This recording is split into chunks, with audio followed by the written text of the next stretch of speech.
ৰই ৰই বিনালে ৰই ৰই বিনালে ৰই ৰই বিনালে উজনিৰ পৰা নামনিলৈ বৰাকৰ পৰা ব্ৰহ্মপুত্ৰলৈ ঈশ্বৰৰ মানস পুত্ৰ জুবিন গাৰ্গৰ 53 সংখ্যক জন্মদিনত মঙলবাৰে সংগীতময় মায়াময় হৈ পৰিল সমগ্ৰ অসম।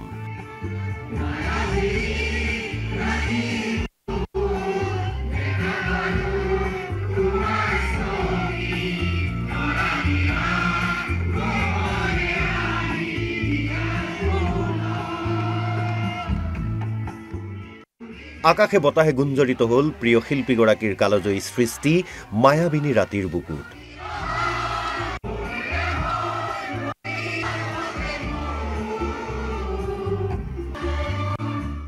কোকৰাঝাৰত 25,000 লোকে একেলগে পৰিৱেশন কৰিলে মায়াবিনী।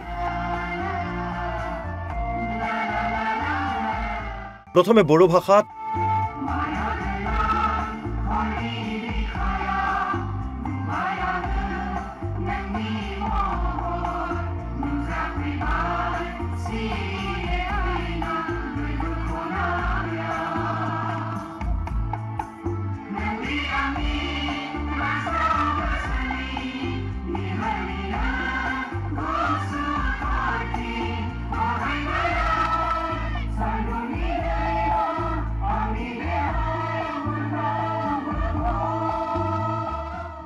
আৰু তাৰ পাছত অসমীয়া ভাষাত গীতটি পৰিৱেশন কৰি গঢ়িলে এক নতুন অভিলেখ।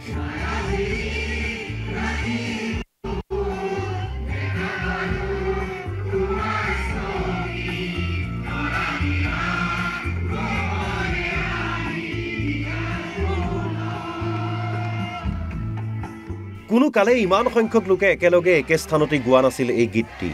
ইমানেই নহয়, ইয়াৰ পূৰ্বে কোনো অসমীয়া গীতেই আচলতে 25,000 লোকে একে স্থানতে একেলগে গোৱাৰ নজিৰ নাছিল। বিটিচি প্ৰশাসন তথা বিটিচি চিফ হাগ্ৰামা মহিলাৰীৰ উদ্যোগত কোকৰাঝাৰ চহৰৰ গৌৰাং নদীৰ পাৰৰ ইলাচিঝাৰত আয়োজন কৰা হৈছিল এই অনুষ্ঠান।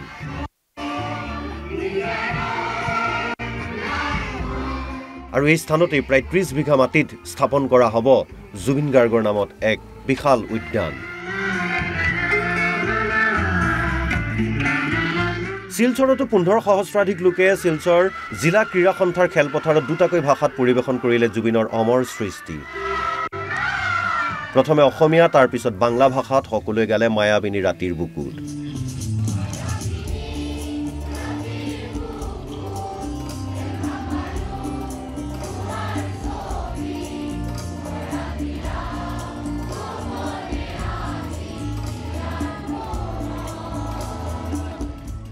বৰাক উপত্যকাৰ শিল্পী সমাজৰ উদ্যোগত আয়োজন কৰা হৈছিল এই অনুষ্ঠান।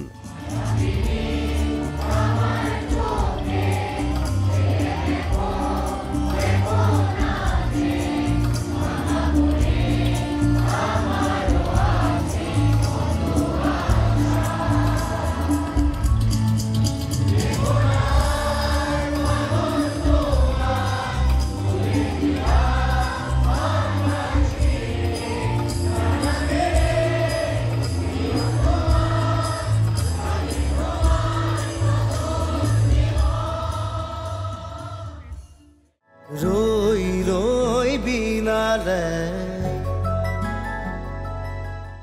ইপিনে মঙলদৈতো অসমৰ প্ৰথমটো জুবিন ফেন ক্লাবৰ উদ্যোগত গান্ধী ময়দানত 5 সহস্ৰাধিক লোকে পৰিৱেশন কৰিলে জুবিন গাৰ্গৰ কেইবাটাও কালজয়ী গীত।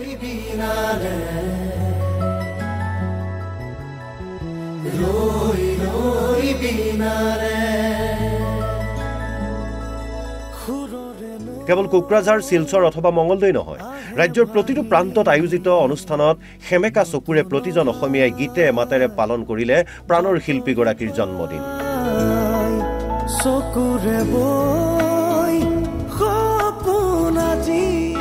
সোণাপুৰৰ জুবিন ক্ষেত্ৰকে ধৰি ভিন্ন প্ৰান্তত মাটিৰ চাকি, আকাশবন্তি জ্বলায়ো মায়াময় এক পৰিৱেশত শিল্পীগৰাকীৰ জন্মদিনটো বিশেষ কৰি তুলিলে অসমবাসীয়ে।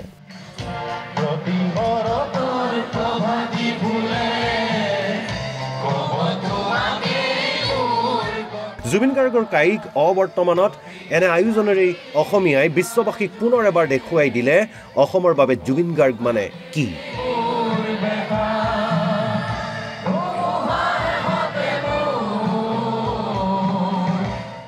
ব্যুৰ ইনপুটৰ সহযোগত news desk report Assam live 24